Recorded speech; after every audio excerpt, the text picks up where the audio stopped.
Es verdad, Teresa. Por favor, déjenme entrar. Estoy muy sola con todos mis millones. Y vengo a pedirles, por caridad, un rinconcito en su corazón. Ustedes que son valientes y que pueden soportar todas sus desgracias porque están unidos. Ustedes los pobres que tienen un corazón tan grande para todos. Denme de él un pedacito. De origen teatral, la derba fue todo un mito del género lírico en el momento en que la Conesa, la Montalbán y Esperanza Iris eran diosas adoradas por el público.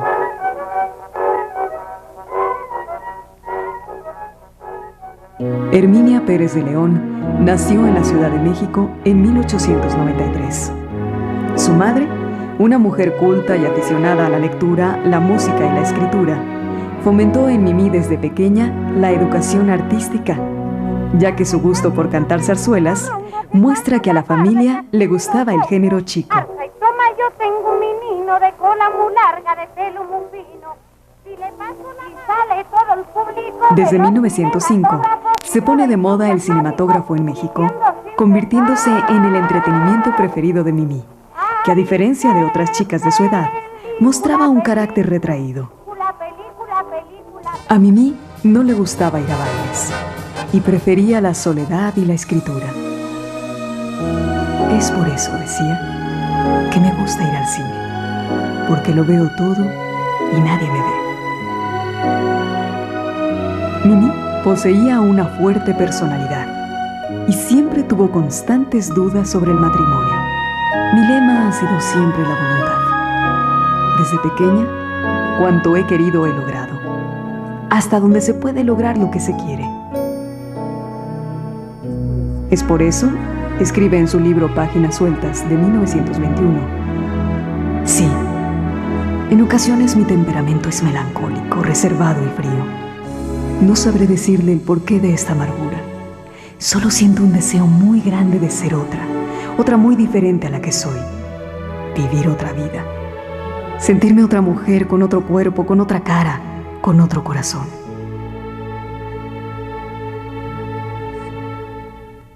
Era un ser misterioso. Yo siento que realmente no tenía mucha comunicación con los demás, pero a pesar de eso, era un ser muy grato y, como te digo, muy respetada y querida. Se perfila así la imagen de una muchacha a la que su entorno familiar y social le procuran una formación sobre la que se elevaron más tarde sus actividades profesionales, lo cual era extraño en una época en que la educación de las mujeres se orientaba básicamente hacia el ámbito doméstico. El apellido Derba se lo inspiró una marca de leche de magnesia llamada Herba. O le dijeron, ¿quieres una magnesia de herba o algo así? Y ella oyó de herba. Entonces dijo, me gusta. Oye, Mimi, ¿quieres magnesia de herba? Ay, pues mira, me gusta. Andaba a buscar, porque el Pérez de León era muy largo. El Avendaño, pues no le gustaba mucho. Entonces andaba buscando un hombre y así se le quedó. Porfirio Díaz renuncia a la presidencia que detenta desde 1897 y se exilia del país. En 1910, en la ciudad de San Luis. Para 1911, el maderismo cundía por todo el país. El pueblo se lanza a las calles a celebrar el acontecimiento. La revolución de las damas la inició doña Virginia Fábregas, al entablar demanda de divorcio en enero de 1911. Pero señora... ¡Qué señora! ¡La zorra! ¿Por qué me miran así? ¿Quién se apega a reír? Yo los he admitido en mi casa para que den rienda suelta a su risa, pero también para echarlos. Eso es, para echarlos. Es así como se inicia una nueva etapa para la mujer. La anarquista Belén Zárraga, en pleno monumento a Juárez, negó la existencia de Dios. Las mujeres fundaron clubes políticos y organizaron manifestaciones callejeras para apoyar las demandas de los obreros y para luchar por el sufragio femenino.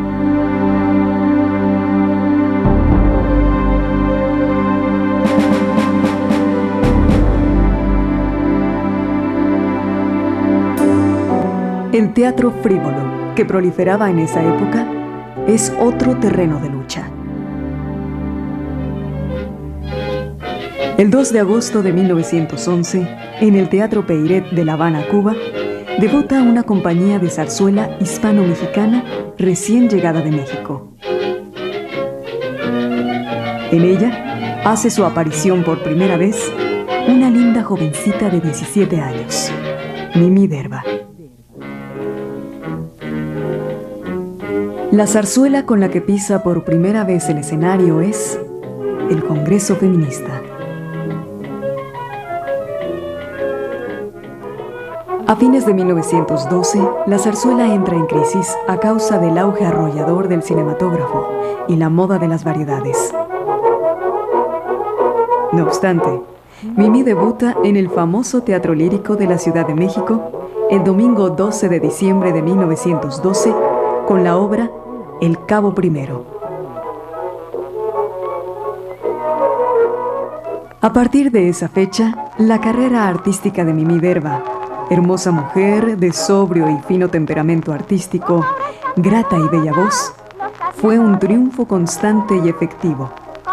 Inteligente, curiosa, dinámica y estudiosa, cultivó con éxito todos los géneros teatrales. Y en diversos momentos, impuso al público su interesante personalidad de autora y escritora. La supresión del feminismo por la dictadura huertista trajo un sentimiento de frustración. En el maderismo, la agitación, las manifestaciones callejeras y las colectas públicas en pro de los obreros, huérfanos y desvalidos habían sido con mucho producto de la mujer.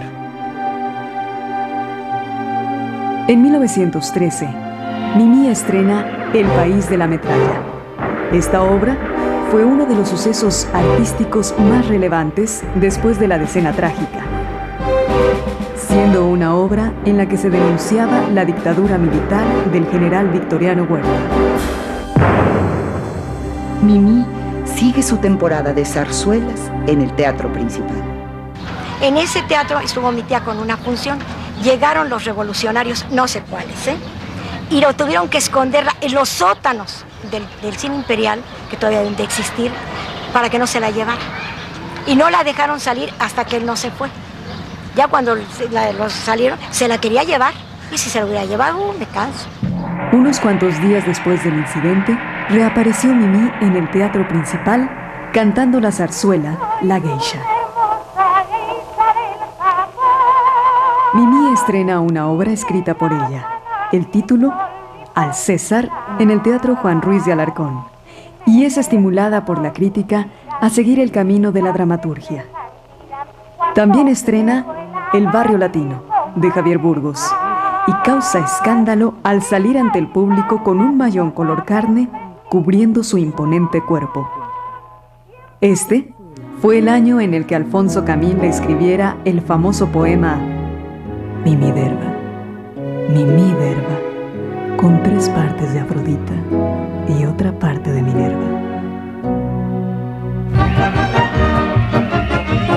En el teatro frívolo toda crítica era posible. La historia inmediata se ridiculizaba. Los políticos se reían cuando les criticaban su oportunismo o corrupción. Abundaban las parodias sobre el gobierno. No se había sacralizado todavía la institución presidencial y no es infrecuente oír en escena letanías injuriosas. Las vedettes cantaban con energía las letras ofensivas y las parodias democratizaban y le daban un tono irrelevante a la crítica.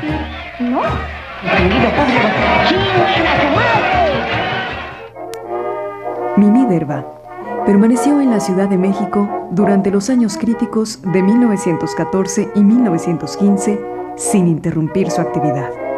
Al contrario, trabajaba con frecuencia para divertir a la gente, con lo que ganó fama.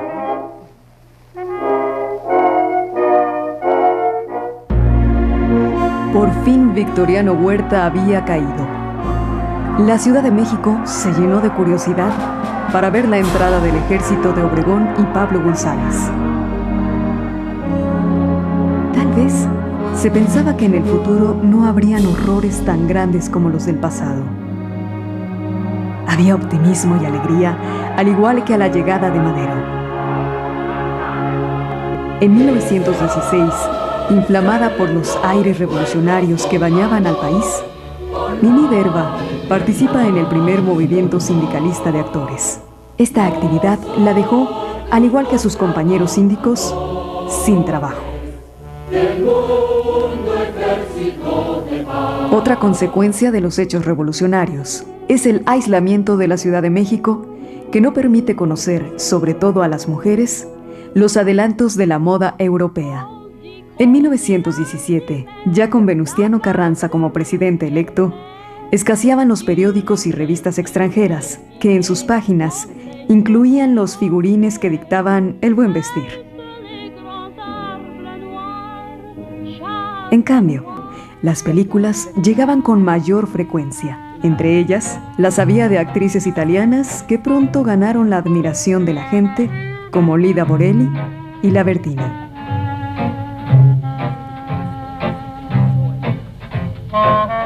Mimi sentía la sugestión magnética de vivir una vida de actitudes rítmicas y gestos delicados. Los espectadores iban al cine para soñar con las italianas. Pero había otros soñadores, los que anhelaban fundar una industria cinematográfica para que México no quedara relegado de las naciones cultas y civilizadas. Este era el sueño de Mimi. Ahora el asunto era filmar películas con argumento. Bajo este contexto, se inicia la historia cinematográfica de Mimi en 1917, un poco por el veto teatral y mucho por el espíritu emprendedor y moderno de la bella Tiple.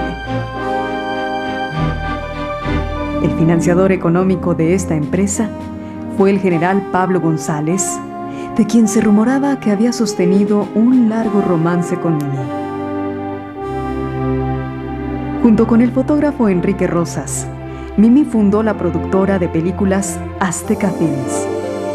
Esta empresa rodó 5 películas a partir de 1917, pero los escasos recursos económicos con los que contaban redujeron los sueños de Mimi a su mínima expresión.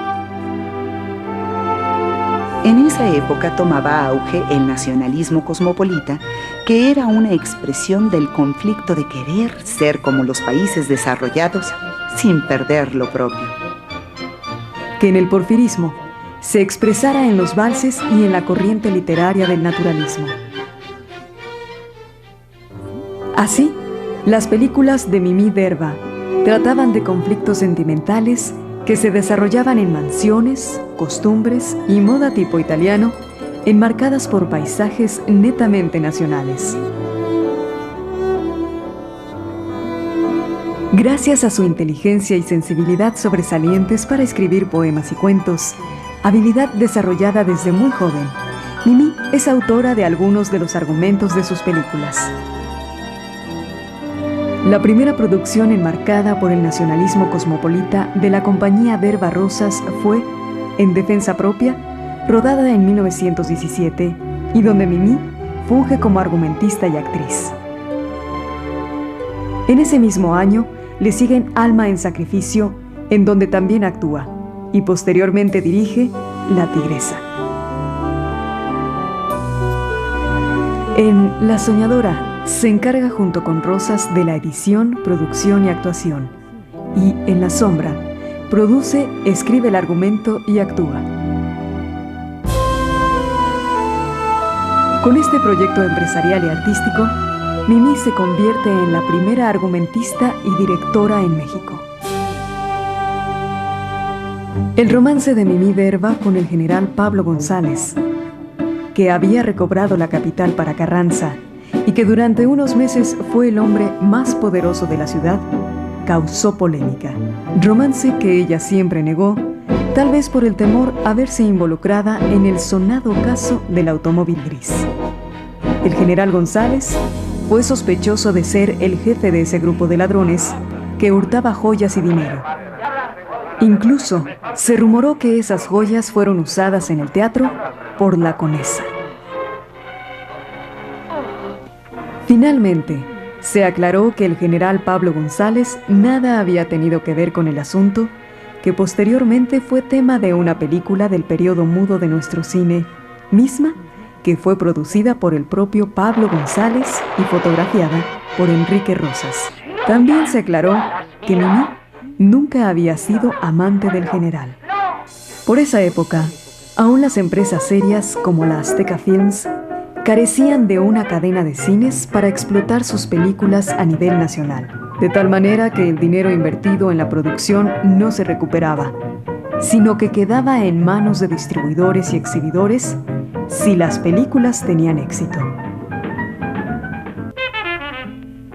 Mimí Derva y Enrique Rosas fueron a Nueva York a fines de 1917 para tratar de vender su producción, y sufrieron tal descalabro que regresaron a México de inmediato decepcionados. Disolvieron su compañía cinematográfica y Mimí se retiró de la producción de películas. En agosto de 1924, Mimí declaró que para ella, las causas principales del fracaso del cine en México eran la falta de dinero, de directores técnicos y de operadores. Pero le parecía que con la ayuda del Estado, esto podía resolverse. Y exhibió copia de un proyecto que preparaba hacía tiempo y que pensaba presentar al nuevo presidente Plutarco Elías Calles, a través de su ministro de Educación Pública, que ella esperaba fuera Alfonso Cravioto. Este proyecto contemplaba la construcción de un estudio nacional cinematográfico que se sumara a las dependencias culturales del Estado, como el Conservatorio Nacional de Música, la Academia de San Carlos y la Escuela de Artes y Oficios. El proyecto tal vez hubiera sido viable en un país donde el Estado no hubiera tenido otras prioridades económicas o políticas, pero en el México de aquellos tiempos era un sueño que no podía realizarse. En 1930, Mimí Derva se casa con Raúl de Alba, un militar que la había largamente asediado. El matrimonio no funciona y a los pocos meses Mimí se separa de su marido. Después él se perdió en la sierra. Se dice que lo andaban buscando porque se supone que había desertado del ejército. Se fue en un mandado y lo encontraron totalmente idiotizado. Se dice que una mujer con la que estaba viviendo le dio algo. ¿Pero para qué quieres un hombre idiota? Recorcho, pues, curarte. Su retorno a los sets fue en 1931 para incursionar en la primera gran producción del cine hablado al lado de Lupita Tovar, que venía de Hollywood, en donde ya era reconocida. La cinta en cuestión es Santa. Bueno, ¿y qué quiere usted que haga? Después de tanto tiempo de conocernos, me apena decirte lo que vas a oír. Ya sé. Dos hechas, ¿no? En la década de los 30, Mimí trabajó en varias películas. En dos de ellas alternó con dos grandes divas. Con Virginia Fábregas en 1937 en el film Abnegación. Y al año siguiente, con María Conesa en Refugiados en Madrid, dirigida por Alejandro Galindo. Deje que le cuente otro. Perdone usted, señora. Diga usted, sería indiscreto preguntarle dónde compró usted ese broche. Me gustaría tener uno igual. Lo compré en Shanghai. ¿En dónde? Shanghai. Ah, caray. Qué raro. Mi marido nunca ha estado en Shanghái y ese broche es mío. También trabajó por segunda y última vez con Lupita Tovar, quien reapareciera en el cine en la cinta María. Flores tan lindas. María recordó cuánto te gustaban y ella misma las puso. Muchas gracias, María. Son preciosas. Mañana traigo más. Las tendrás todos los días. Pues no te ha caído poco trabajo. Lo que se hace con amor, ¿lo dañas? La Derba participó también en las 2 producciones que en esa década se hicieron sobre Sor Juana Inés de la Cruz. También actuó en Martín Garatuza, dirigida por Gabriel Soria. Fueron injustamente quemadas vivas como herejes. Fue algo horrendo, Martín. Y como soy nuestro... Por otra parte, aprovechó el apogeo de los años 30, escribiendo argumentos para radionovelas. He aquí los capítulos en la vida de un hombre. A punto de cumplir 45 años, Mimí decide retirarse del teatro. En su despedida en el Teatro de las Bellas Artes, el público le otorgó una conmovedora ovación.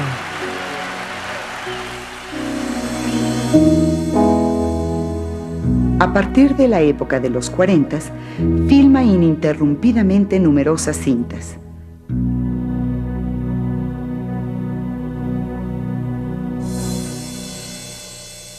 Como El Baisano Jalí, Pues sí, él dice que va dirigida a por Joaquín pasearse, a Pardavé, distraerse. filmada en Hace tiempo que no 1942. es el mismo muchacho. A mí, francamente, me tiene preocupado. A nosotros nos pasa algo por el estilo con Marta. Ha cambiado mucho. Ya no tiene ese carácter tan alegre, tan divertido. Ah, los hijos. ¡Demonios! México de mis recuerdos, de Juan Bustillo Oro, de 1943-44. Magnánima, tía Gertrudis. Necesito 500 pesos. Ajá, 500 pesos, ¿eh? Sí, cuestión de vida o muerte. Ven a la velada de esta noche y entonces te los daré. Tía, Sobrino. esa es una trampa indigna de ti. Al contrario, acredito mi perspicacia. Es lo mismo que si me pusieras una pistola al pecho, tía. Lo mismo, no. Es más efectivo. O vienes esta noche o no hay tu tía. Gertrudis, qué lenguaje y qué ademanes. Son para que este niño vea que yo también tengo recursos zarzueleros. ¿Es tu última palabra? La última y ya me conoces. En ese mismo año, participa en Flor Silvestre, en donde alterna con Dolores del Río, cinta dirigida por Emilio Fernández. Me iré lejos, con mi abuelito, donde José Luis no me encuentre nunca. Dios me ampare. Y dices que eres pobre. La pobre soy yo que me olvide de que hay algo más que una posición social y el dinero. Ahora me explico por qué mi hijo te eligió. Esperanza. Hijita. Y Naná, de Celestino Gorostiza, en donde comparte créditos con Lupe Vélez. Señora, no he sido yo. No he sido yo. Se lo juro. Quería casarse conmigo.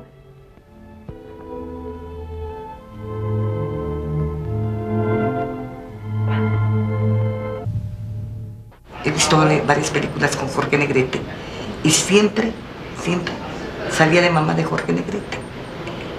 Yo considero que si no la pedía Jorge, a lo mejor el productor, el director, no lo sé, pero había mucha similitud en el porte, la distinción entre la mamá de Jorge Negrete, mi Emilia, y Mimí Derba. Era de ese tipo.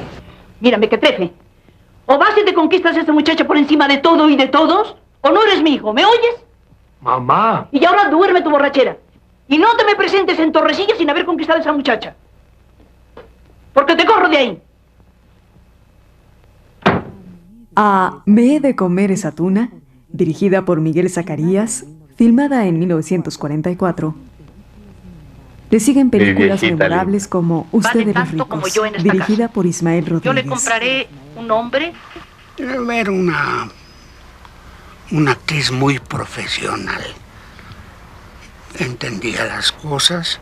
Era de esas actrices que a muchos les convenían porque era de una toma precisa. Ya una vez que entendía, se ponía de acuerdo con el director. Perfecto. Siempre sabía sus líneas. Una gran persona y muy simpática.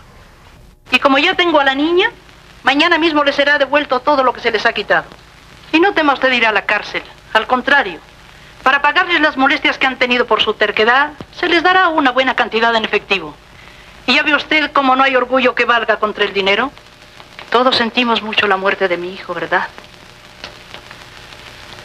Pero hay que tener resignación, porque ninguno de ustedes verá nunca un centavo mío. ¡Hipócritas! ¡Buitres! ¡Fuera! ¡Fuera de aquí! El dolor no lo compro ni la lástima. ¡Fuera! Y tú con ellos. Tú con traté como a todos. Y ahora los regalo a la miseria. ¡Fuera! ¡Fuera! ¡Fuera! ¡No, fuera también!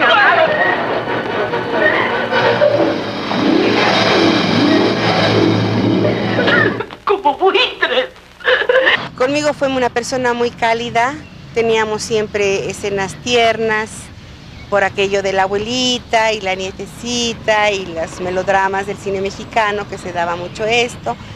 Entonces su actitud era muy profesional, pero siempre tierna, afectuosa. Siempre sabía lo que iba a hacer, siempre sabía sus diálogos, muy precisa para llegar a su lugar, a sus marcas, en fin. Una gente con toda una profesión atrás, con toda la responsabilidad que debe de tener, a mi forma de ver, un gran actor, una gran actriz. Pero niña, ¿por qué lloras? Tengo mucho miedo. No, no te asustes, que ya no te haré más preguntas. ¿De veras que no? No. Mira, te voy a regalar estas medallitas que tenía dedicadas para mi primer nieto. Esta es la Virgen de Guadalupe y esta es la del Niño Jesús. Qué bonito. Te los voy a poner en tu escapulario. Tú eres muy buena, ¿verdad? No. Sí, tú eres muy buena y te quiero mucho.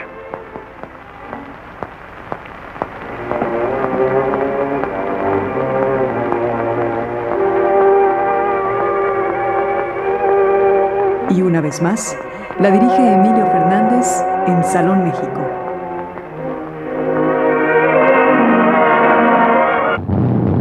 Ahí viene mi hijo.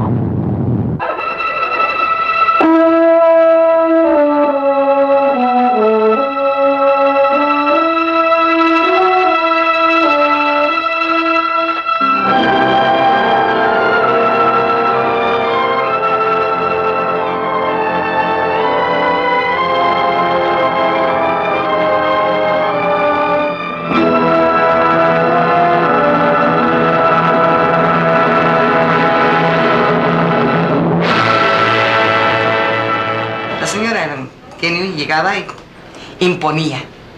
A mí me causó mucho respeto, mucha admiración y sentía yo un poquito de nervios trabajar al lado de ella, porque decía yo, no vaya a echar a perder yo la escena. Y a pesar de todo, Jorge me sigue queriendo. Y Pedro a mí. No cabe duda que nos persigue el tragedia. Con razón anda loco todo el mundo. Sobre todo este pobre árabe. Yo ya no soy árabe, soy asiático. Déjese de chistes. Estaba considerada como una figura de cuadro, como nos consideran ahora a todos nosotros, como los pilares realmente. Entonces sí, trabajaba ya bastante, mucho trabajaba. Y se le quería mucho y se le respetaba mucho. Este retorno a los sets no volvería a tener grandes interrupciones. Solo la causada por su muerte en 1953, provocada por una caída después de la filmación de Casa de Muñecas, en donde actuó con Marga López, Ernesto Alonso y María Douglas. Dime, Nora, a veces te parezco muy dura, ¿verdad?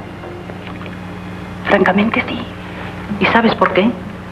Porque yo he sido muy feliz así, con mi rigidez y mis principios, y quiero que tú también lo seas. Quizás haya una felicidad diferente para cada uno. No, la felicidad es la misma para todos. La sirvienta tiró una botella de aceite y no lo limpió bien. Entró mi tía, pisó, se patinó y se rompió el fémur del lado derecho, la cabeza del fémur. La operaron en Actores, que estaba en Tonala y Insurgentes, era un edificio alto, no sé si existirá todavía. Ahí estaba Actores, entonces la clínica. La operaron, salió muy bien de la operación. Pero ya que iba a salir del hospital le dio flebitis. Y un doctor, que para nosotros es de muy ingrata memoria, mandó que le dio flebitis por la postura de la pierna y del hueso. Y mandó que le dieran un masaje eléctrico. Yo quisiera que si hay algún doctor me dijera, si una flebitis con un coágulo aquí, le dan masaje eléctrico en la pierna. A las 2 horas estaba mi tía muerta y ya iba a salir. Con 62 películas en su hacer cinematográfico, Mimi Derba fue enterrada con grandes muestras de duelo por muy pocos integrantes de la comunidad artística. Entre ellos se encontraban Fernando Soler y su vieja amiga María Conesa, la gatita blanca. ¿Qué podemos decir de Mimi? Que era una mujer encantadora, que era una persona fuerte, de carácter, y que era una bella dama. Como actriz, una de las mejores actrices que hemos tenido en México. Mimi Derba, la actriz que vimos interpretar tantas veces en el cine nacional el papel de madre y abuela aristocrática e inflexible, fue en los inicios del cine mudo de nuestro país una de las primeras divas. Así como la primera productora, guionista y directora de nuestro naciente cine nacional. Una mujer de gran temple y carácter, sin dejar de ser por ello exquisitamente femenina.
Por favor, déjenme entrar.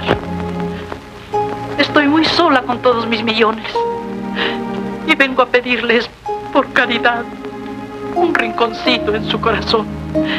Ustedes que son valientes y que pueden soportar todas sus desgracias porque están unidos Ustedes los pobres que tienen un corazón tan grande para todos, denme de él un pedacito. De origen teatral, la derba fue todo un mito del género lírico en el momento en que la Conesa, la Montalbán y Esperanza Iris eran diosas adoradas por el público.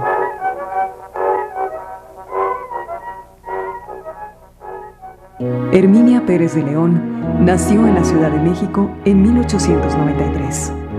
Su madre, una mujer culta y aficionada a la lectura, la música y la escritura, fomentó en Mimí desde pequeña la educación artística, ya que su gusto por cantar zarzuelas muestra que a la familia le gustaba el género chico. Toma, yo tengo un menino de cola muy larga, de pelo muy fino. Si le paso una sale todo el público. Desde 1905 se pone de moda el cinematógrafo en México, convirtiéndose en el entretenimiento preferido de Mimí, que a diferencia de otras chicas de su edad, mostraba un carácter retraído. A Mimí no le gustaba ir a bailes y prefería la soledad y la escritura. Es por eso, decía, que me gusta ir al cine, porque lo veo todo y nadie me ve. Mimí poseía una fuerte personalidad y siempre tuvo constantes dudas sobre el matrimonio. Mi lema ha sido siempre la voluntad. Desde pequeña, cuanto he querido he logrado, hasta donde se puede lograr lo que se quiere. Es por eso, escribe en su libro Páginas Sueltas de 1921. Sí, en ocasiones mi temperamento es melancólico, reservado y frío. No sabré decirle el porqué de esta amargura. Solo siento un deseo muy grande de ser otra muy diferente a la que soy. Vivir otra vida. Sentirme otra mujer con otro cuerpo, con otra cara, con otro corazón.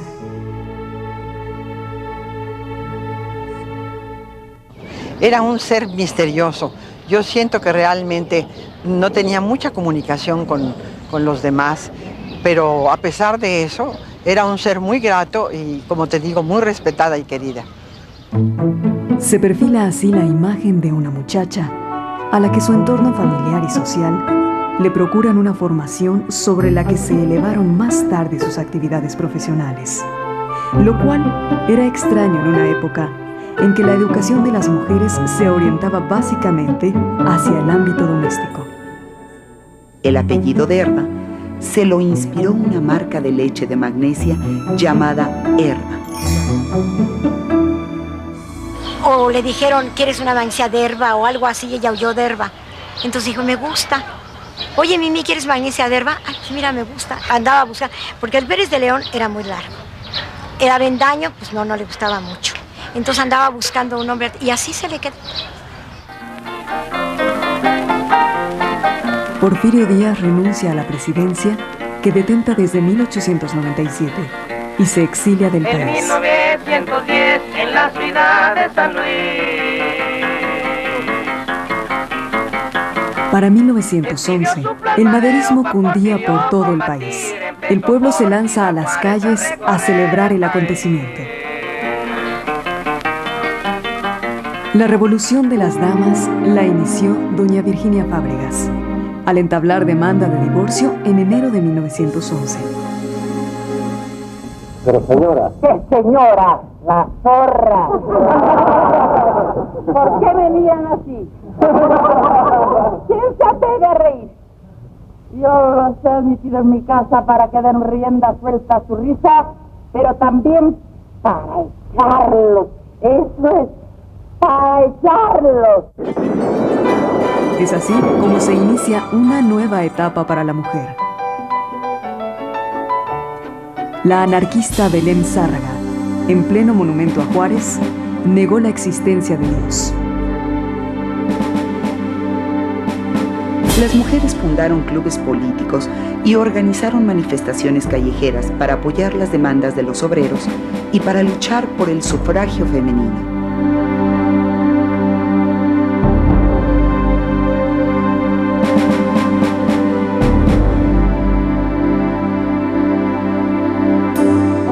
El teatro frívolo, que proliferaba en esa época, es otro terreno de lucha.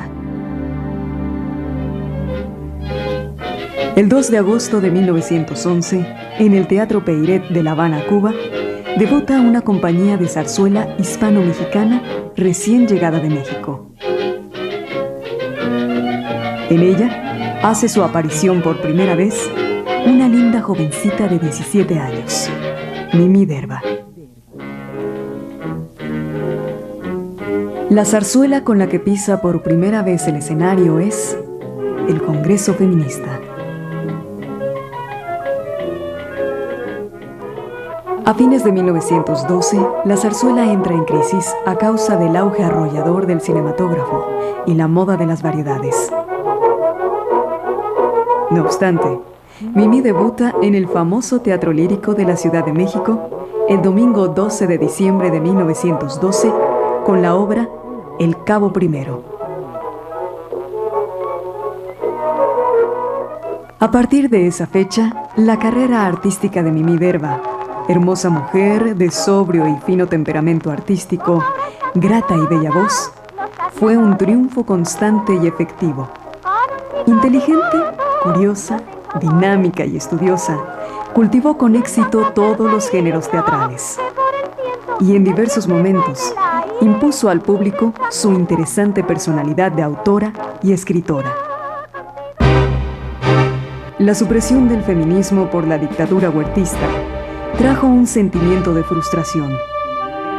En el maderismo, la agitación, las manifestaciones callejeras y las colectas públicas en pro de los obreros, huérfanos y desvalidos habían sido con mucho producto de la mujer. En 1913, Mimi estrena El País de la Metralla. Esta obra fue uno de los sucesos artísticos más relevantes después de la Decena Trágica, siendo una obra en la que se denunciaba la dictadura militar del general Victoriano Huerta. Mimi sigue su temporada de zarzuelas en el Teatro Principal. En ese teatro estuvo mi tía con una función. Llegaron los revolucionarios, no sé cuáles, y lo tuvieron que esconderla en los sótanos del cine imperial, que todavía deben de existir, para que no se la llevara. Y no la dejaron salir hasta que él no se fue. Ya cuando los salieron, se la quería llevar. Y si se la hubiera llevado, me canso. Unos cuantos días después del incidente, reapareció Mimi en el Teatro Principal cantando la zarzuela La Geisha. Mimi estrena una obra escrita por ella. El título, Al César, en el Teatro Juan Ruiz de Alarcón, y es estimulada por la crítica a seguir el camino de la dramaturgia. También estrena El Barrio Latino, de Javier Burgos, y causa escándalo al salir ante el público con un mayón color carne cubriendo su imponente cuerpo. Este fue el año en el que Alfonso Camín le escribiera el famoso poema Mimi Derba, con 3 partes de Afrodita y otra parte de Minerva. En el teatro frívolo toda crítica era posible. La historia inmediata se ridiculizaba. Los políticos se reían cuando les criticaban su oportunismo o corrupción. Abundaban las parodias sobre el gobierno. No se había sacralizado todavía la institución presidencial y no es infrecuente oír en escena letanías injuriosas. Las vedettes cantaban con energía las letras ofensivas y las parodias democratizaban y le daban un tono irrelevante a la crítica.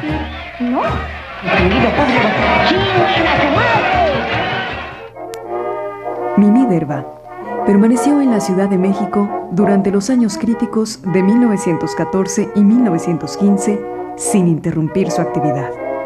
Al contrario, trabajaba con frecuencia para divertir a la gente, con lo que ganó fama.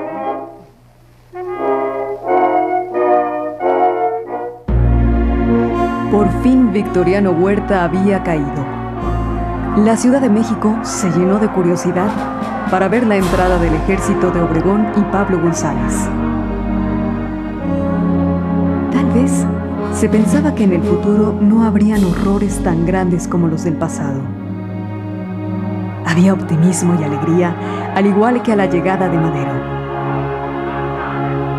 En 1916, Inflamada por los aires revolucionarios que bañaban al país, Mimi Derba participa en el primer movimiento sindicalista de actores. Esta actividad la dejó, al igual que a sus compañeros síndicos, sin trabajo.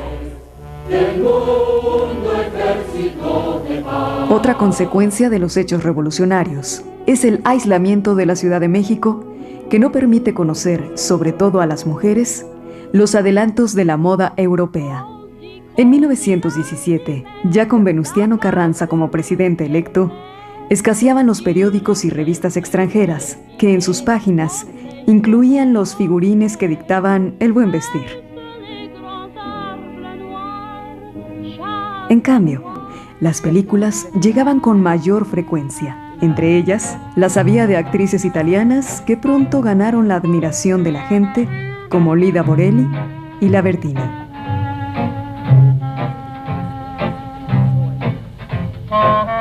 Mimi sentía la sugestión magnética de vivir una vida de actitudes rítmicas y gestos delicados. Los espectadores iban al cine para soñar con las italianas. Pero había otros soñadores, los que anhelaban fundar una industria cinematográfica para que México no quedara relegado de las naciones cultas y civilizadas. Este era el sueño de Mimi. Ahora el asunto era filmar películas con argumento. Bajo este contexto, se inicia la historia cinematográfica de Mimi en 1917, un poco por el veto teatral y mucho por el espíritu emprendedor y moderno de la bella Tiple. El financiador económico de esta empresa fue el general Pablo González, de quien se rumoraba que había sostenido un largo romance con Mimi. Junto con el fotógrafo Enrique Rosas, Mimi fundó la productora de películas Azteca Films. Esta empresa rodó 5 películas a partir de 1917, pero los escasos recursos económicos con los que contaban redujeron los sueños de Mimi a su mínima expresión. En esa época tomaba auge el nacionalismo cosmopolita, que era una expresión del conflicto de querer ser como los países desarrollados sin perder lo propio. Que en el porfirismo se expresara en los valses y en la corriente literaria del naturalismo. Así, las películas de Mimi Derba trataban de conflictos sentimentales que se desarrollaban en mansiones, costumbres y moda tipo italiano, enmarcadas por paisajes netamente nacionales. Gracias a su inteligencia y sensibilidad sobresalientes para escribir poemas y cuentos, habilidad desarrollada desde muy joven, Mimi es autora de algunos de los argumentos de sus películas. La primera producción enmarcada por el nacionalismo cosmopolita de la compañía Derba Rosas fue En Defensa Propia, rodada en 1917, y donde Mimi funge como argumentista y actriz. En ese mismo año le siguen Alma en Sacrificio, en donde también actúa, y posteriormente dirige La Tigresa. En La Soñadora se encarga junto con Rosas de la edición, producción y actuación, y en La Sombra produce, escribe el argumento y actúa. Con este proyecto empresarial y artístico, Mimi se convierte en la primera argumentista y directora en México. El romance de Mimi Derba con el general Pablo González, que había recobrado la capital para Carranza y que durante unos meses fue el hombre más poderoso de la ciudad, causó polémica. Romance que ella siempre negó, tal vez por el temor a verse involucrada en el sonado caso del automóvil gris. El general González fue sospechoso de ser el jefe de ese grupo de ladrones que hurtaba joyas y dinero. Incluso se rumoró que esas joyas fueron usadas en el teatro por la Conesa. Finalmente, se aclaró que el general Pablo González nada había tenido que ver con el asunto que posteriormente fue tema de una película del periodo mudo de nuestro cine, misma que fue producida por el propio Pablo González y fotografiada por Enrique Rosas. También se aclaró que Mimí nunca había sido amante del general. Por esa época, aún las empresas serias como la Azteca Films carecían de una cadena de cines para explotar sus películas a nivel nacional, de tal manera que el dinero invertido en la producción no se recuperaba, sino que quedaba en manos de distribuidores y exhibidores si las películas tenían éxito. Mimí Derva y Enrique Rosas fueron a Nueva York a fines de 1917 para tratar de vender su producción y sufrieron tal descalabro que regresaron a México de inmediato decepcionados. Disolvieron su compañía cinematográfica y Mimí se retiró de la producción de películas. En agosto de 1924, Mimí declaró que para ella, las causas principales del fracaso del cine en México eran la falta de dinero, de directores técnicos y de operadores. Pero le parecía que con la ayuda del Estado, esto podía resolverse.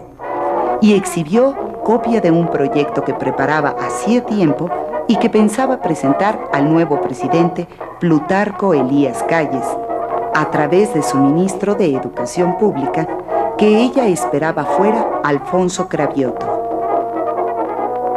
Este proyecto contemplaba la construcción de un estudio nacional cinematográfico que se sumara a las dependencias culturales del Estado, como el Conservatorio Nacional de Música, la Academia de San Carlos y la Escuela de Artes y Oficios.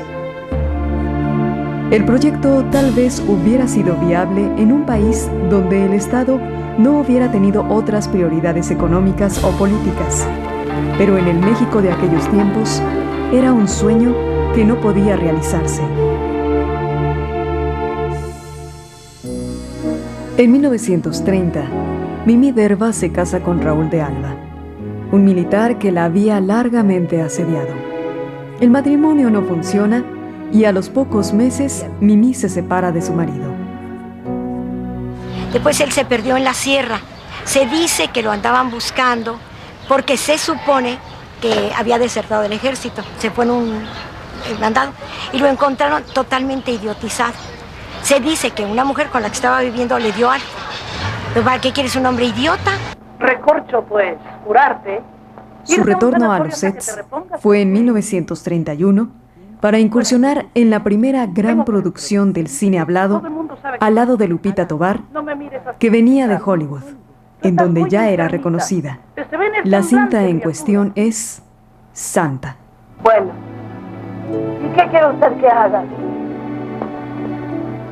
Después de tanto tiempo de conocernos, me apena decirte lo que vas a oír. Ya que vas a echar, ¿no? En la década de los 30, Mimí trabajó en varias películas. En dos de ellas alternó con dos grandes divas. Con Virginia Fábregas en 1937 en el film Abnegación. Y al año siguiente, con María Conesa en Refugiados en Madrid, dirigida por Alejandro Galindo. Deje que le cuente otro. Perdone usted, señora. Diga usted, sería indiscreto preguntarle dónde compró usted ese broche. Me gustaría tener uno igual. Lo compré en Shanghai. ¿En dónde? Shanghai. Ah, caray. Qué raro. Mi marido nunca ha estado en Shanghái y ese broche es mío. También trabajó por segunda y última vez con Lupita Tovar, quien reapareciera en el cine en la cinta María. Flores tan lindas. María recordó cuánto te gustaban y ella misma las puso. Muchas gracias, María. Son preciosas. Mañana traigo más. Las tendrás todos los días. Pues no te ha caído poco trabajo. Lo que se hace con amor, ¿lo dañas? La Derva participó también en las dos producciones que en esa década se hicieron sobre Sor Juana Inés de la Cruz. También actuó en Martín Garatuza, dirigida por Gabriel Soria. Fueron injustamente quemadas vivas como herejes. Fue algo horrendo, Martín. Y como soy Por otra parte, aprovechó el apogeo de los años 30, escribiendo argumentos para radionovelas. He aquí los capítulos en la vida de uno A punto de cumplir 45 años, Mimi decide retirarse del teatro. En su despedida en el Teatro de las Bellas Artes, el público le otorgó una conmovedora ovación.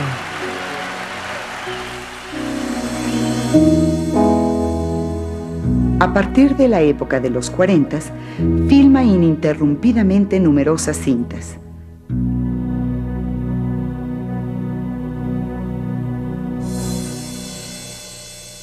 Como El Baisano Jalí, Pues sí, él dice que va dirigida a por Joaquín pasearse, a Pardavé, distraerse. filmada en Hace tiempo que no 1942. es el mismo muchacho. A mí, francamente, me tiene preocupado. A nosotros nos pasa algo por el estilo con Marta. Ha cambiado mucho. Ya no tiene ese carácter tan alegre, tan divertido. Ah, los hijos. ¡Demonio! México de mis recuerdos, de Juan Bustillo Oro, de 1943-44. Magnánima, tía Gertrudis. Necesito 500 pesos. Ajá, 500 pesos, ¿eh? Sí, cuestión de vida o muerte. Ven a la velada de esta noche y entonces te los daré. Tía, Sobrino, esa es una trampa indigna de ti. al contrario, acredito mi perspicacia. Es lo mismo que si me pusieras una pistola al pecho, tía. Lo mismo, no. Es más efectivo. O vienes esta noche o no hay tu tía. Gertrudis, qué lenguaje y qué ademanes. Son para que este niño vea que yo también tengo recursos zarzueleros. ¿Es tu última palabra? La última y ya me conoces. En ese mismo año, participa en Flor Silvestre, en donde alterna con Dolores del Río, cinta dirigida por Emilio Fernández. Me iré lejos, con mi abuelito, donde José Luis no me encuentre nunca. Dios me ampare. Y dices que eres pobre. La pobre soy yo que me olvide de que hay algo más que una posición social y el dinero. Ahora me explico por qué mi hijo te eligió. Esperanza. Hijita. Y Naná, de Celestino Gorostiza, en donde comparte créditos con Lupe Vélez. Señora, no he sido yo. No he sido yo. Se lo juro. Quería casarse conmigo.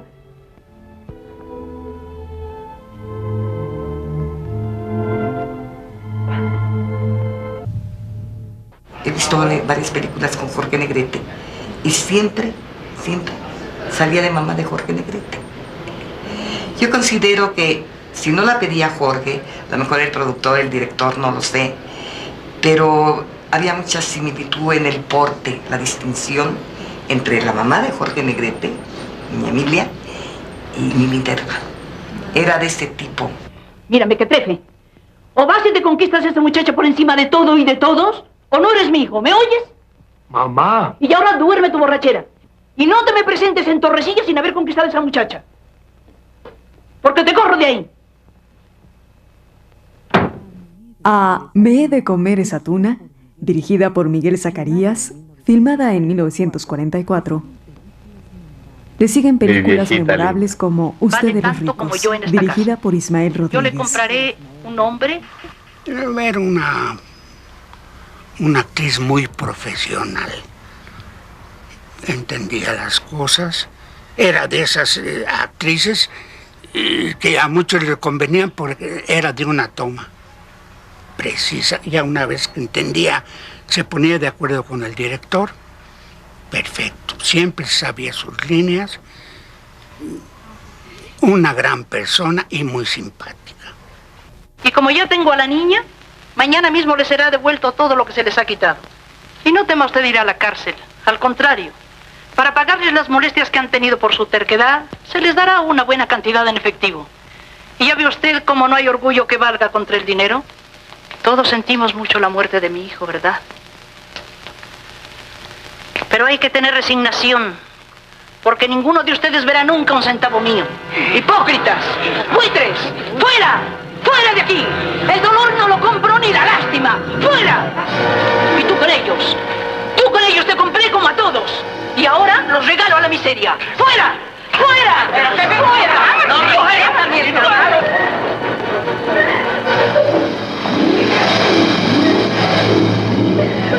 ¡Como buitres! Conmigo fue una persona muy cálida, teníamos siempre escenas tiernas, por aquello de la abuelita y la nietecita y los melodramas del cine mexicano, que se daba mucho esto. Entonces su actitud era muy profesional, pero siempre tierna, afectuosa, siempre sabía lo que iba a hacer, siempre sabía sus diálogos, muy precisa para llegar a su lugar, a sus marcas, en fin, una gente con toda una profesión atrás, con toda la responsabilidad que debe de tener, a mi forma de ver, un gran actor, una gran actriz. Pero niña, ¿por qué lloras? Tengo mucho miedo. No, no te asustes, que ya no te haré más preguntas. ¿De veras que no? No. Mira, te voy a regalar estas medallitas que tenía dedicadas para mi primer nieto. Esta es la Virgen de Guadalupe y esta es la del Niño Jesús. Qué bonito. Te los voy a poner en tu escapulario. Tú eres muy buena, ¿verdad? No. Sí, tú eres muy buena y te quiero mucho.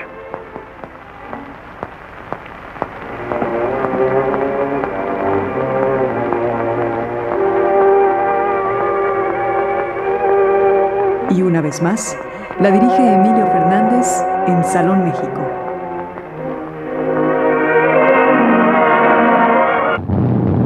Ahí viene mi hijo.